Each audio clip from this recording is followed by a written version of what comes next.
Gente, eu tô aqui pra ensinar uma receita de liquidificador, de bolo de liquidificador. O que contém? Eu vou falar aqui o que contém. Cacau 100%, leite morno, manteiga derretida, 3 ovos, açúcar e 3 copos de trigo. E pó royal. Agora eu vou botar os líquidos no liquidificador. Leite, cacau 100%, a margarina.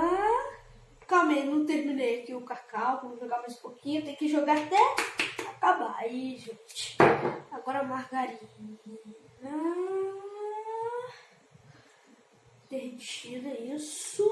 Agora os 3 ovos,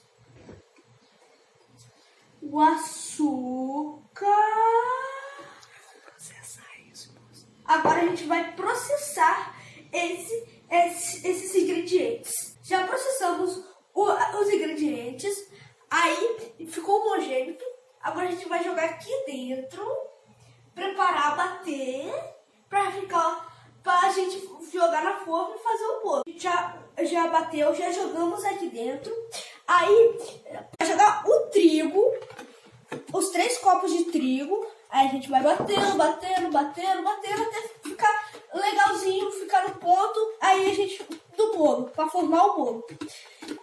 Aí a gente vai jogando pouquinho os copos e vai batendo até ficar na massa boa, na massa certinha. A massa ficar, ó, certinha. Aí já tá pegando a massa, gente, ó.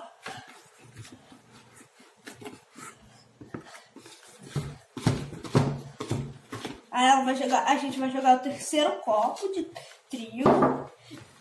Aí a gente vai batendo, firme e forte.